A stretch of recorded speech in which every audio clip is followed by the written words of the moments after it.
Buenos días, profesor Gilberto Osorio Para. Mi nombre es Gino Bazán y hoy a mi grupo nos ha tocado exponer acerca del contrato de trabajo en la actualidad en el Perú. Y para ello daremos a conocer nuestros derechos laborales según las leyes y la Constitución del Perú. El punto número uno es denominación, la cual es que la expresión contrato de trabajo no figura en la pasada centuria, es decir, en el siglo pasado, sino que se denominaba arrendamiento o locación de servicios. En este contexto, arrendamiento procede desde un punto de vista superficial, o sea, algo sin fundamento. Y esto ya no cuadra con las ideas modernas de la libertad e independencia de los trabajadores. Ahora, el segundo punto es definición doctrinal. En el campo de derecho, doctrina jurídica es un concepto que sustentan los juristas y que influyen en el desarrollo del ordenamiento jurídico, y en este contexto el contrato de trabajo se define por el cual una persona, es decir, el trabajador, entra en dependencia de otra, es decir, el patrón, poniendo así a disposición de esta su capacidad de trabajo, y la otra se compromete a pagar una remuneración y a cuidar de que no sufran daño alguno a causa de su estado de dependencia. Son fuentes del contrato de trabajo las causas que lo originan, las manifestaciones que lo completan y las normas jurídicas porque se rigen. La voluntad de las partes predomina sin duda en la creación del contrato, pero no tanto en su regulación. Lo primero es evidente porque contra voluntad puede haber trabajo, mas no contrato.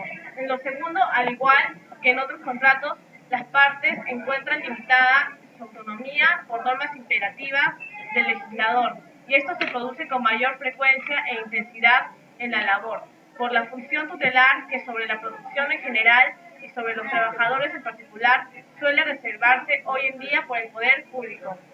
Las fuentes imperativas o reguladoras del contrato de trabajo se clasifican por su extensión en genéricas, plurales y singulares.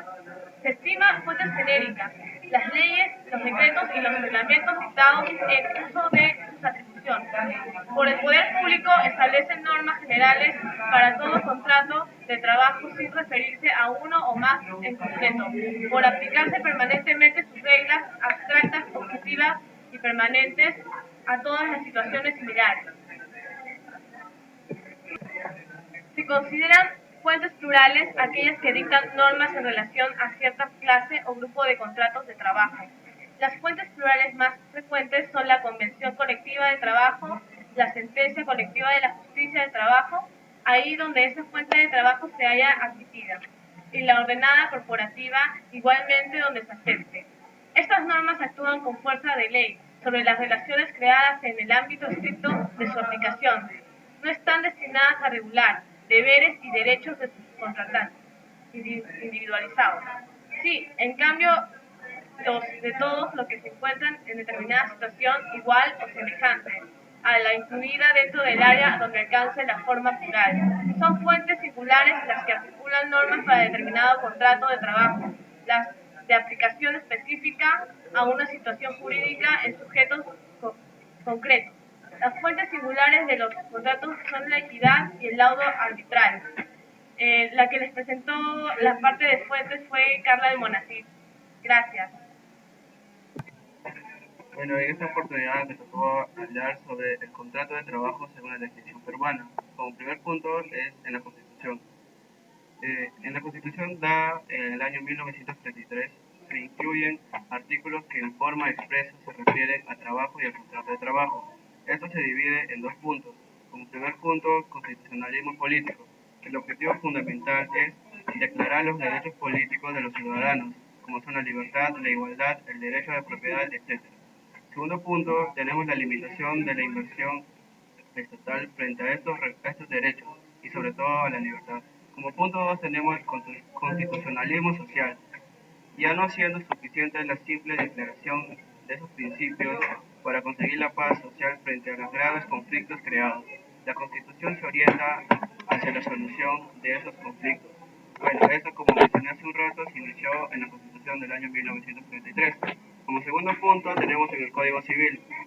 En el derecho de trabajo se ha afirmado que el contrato de trabajo ha resultado o ha nacido como una subespecie. Bueno, en el segundo punto del código es en el Código Civil. En el derecho de trabajo se ha afirmado que el contrato de trabajo ha resultado o nacido como una subespecie del contrato de locación de servicios. El contrato de trabajo, el obrero ofrece contribuir a la producción con su trabajo personal, por tiempo determinado e indeterminado mediante un pago de un salario. Tenemos como primer punto la jornada de 8 horas. Esto está dado por el Decreto Supremo del 15 de enero de 1919. Se estableció en el Perú la jornada de 8 horas. Las horas extras de trabajo deben pagarse con un recargo. Como segundo punto es la jornada legal y jornada mínima. Los centros de trabajo abonarán a sus servidores las horas extras que éstas laboren, en la forma que por convenio, pacto, contrato se establece. La jornada legal de 8 horas se aplica cuando en el contrato no se ha especificado en forma expresa la jornada diaria de trabajo. En esta oportunidad les habló Gianfranco Espojo Rojas. En esta oportunidad tocaremos el punto de locación de servicios. Pueden ser de esta materia de cualquier tipo de contrato toda clase de servicios materiales e intelectuales. Los elementos esenciales son la prestación personal del servicio, que es el locador debe presentar personalmente el servicio, pero puede tener auxiliares o sustitutos si el contrato lo permite. Tenemos luego la retribución, que el comitente queda obligado al pago de una retribución al locador por los servicios que éste le preste. Por último, tenemos la prestación de servicios autónomos. La prestación de servicios que efectúa el locador es independiente y autónomo. Luego tenemos que el contrato de locación de servicios da una prestación independiente, no tiene ejecución a la jornada ordinaria de la empresa, no existe subordinación y el locador no tiene derecho a los beneficios laborales que se dan normalmente en un contrato de trabajo. Luego tenemos el punto de la legislación de trabajo. Acá se divide en tres, en la capacidad para contratar, la forma de contrato y el contrato por escrito. En la capacidad para contratar tenemos a dos personas, que es el patrono empresario y el trabajador. El patrono empresario puede ser una persona natural o jurídica. Y el trabajador es que a los menores de 14 a 18 años se les exige que contraten con el consentimiento de sus padres tutores. Luego tenemos como segundo punto la forma de contrato, que por lo general se trata de un contrato verbal. Si es escrito, debe ser aprobado por la autoridad de trabajo. Por último, contrato por escrito. El contrato a tiempo determinado debe ser por escritura pública. Existen tres tipos de contratos importantes. Contrato de trabajo de artista, contrato de trabajo deportivo y contrato con los servidores del hogar. En esta oportunidad les habló Alexandra Alcántara. El contrato de trabajo de duración intermedia con condición suspensiva. Este contrato son utilizados generalmente para realizar labores de naturaleza permanente y continua. Y como su propio nombre lo dice, tiene una duración intermedia, pudiéndose celebrar de forma escrita o verbal, no siendo obligatorio su registro ante el Ministerio de Trabajo y Promoción de Empleo. La condición de elementos accidentales del contrato de trabajo, cuyo cumplimiento o incumplimiento se supedita a efectos de esto. La condición puede ser suspensiva o resolutoria. En condición suspensiva, el contrato se despliega sus efectos que han estado suspendidos cuando el evento en que consiste la condición se cumple. Por el contrario, el incumplimiento de la condición lleva a aparejarse la sanción de los efectos del contrato de condición resolutoria. Ahora vamos a hablar del contrato de trabajo a tiempo parcial. De manera general, se denomina contrato a tiempo parcial a aquel en la cual prestación de servicio se realiza en una jornada de trabajo inferior a la ordinaria del centro de trabajo, pudiéndose realizarse de ciertas horas del día y determinando días de la semana, en determinadas semanas del mes o algunos meses del año. Sin embargo, la doctrina nacional consiste como contrato a tiempo parcial aquella que tiene una jornada de trabajo inferior a 4 horas diarias.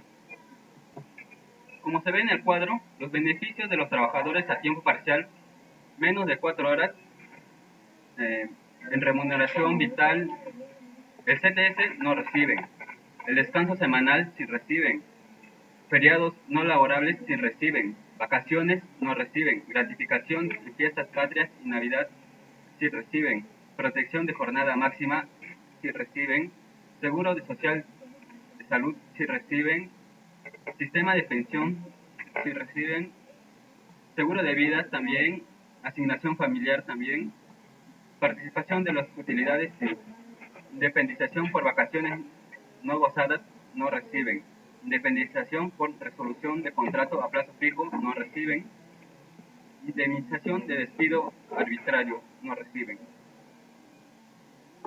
El que les habló de este tema es Kevin Alba Alba.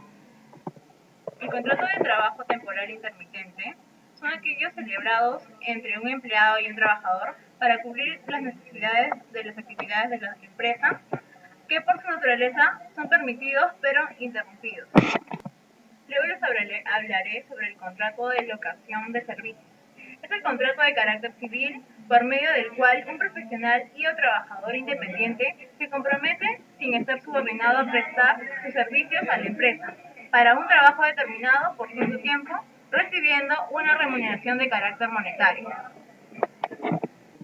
Debemos tener en cuenta para este contrato la duración del contrato plazo máximo según modalidad, indicar causas objetivos de la contraprestación, estatus laboral, puesto u ocupación, periodo de prueba alcanzado, aplicación de periodo de prueba, remuneración de trabajo y horario de trabajo.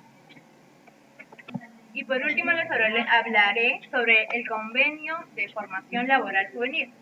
Tiene por objetivo proporcionar conocimientos teóricos y prácticos en el trabajo a jóvenes entre 16 y 21 años de edad cumplidos, que no han culminado sus estudios y que habiéndolo hecho no siguen estudios técnicos y superiores. A cambio de la labor realizada, se otorgará al joven en formación una subvención económica mensual que no podrá ser menor a la remuneración mínima vital cuando se cumple el horario habitual establecido en el contrato, en la empresa. Tiene un plazo determinado de 18 meses de laborar en una empresa.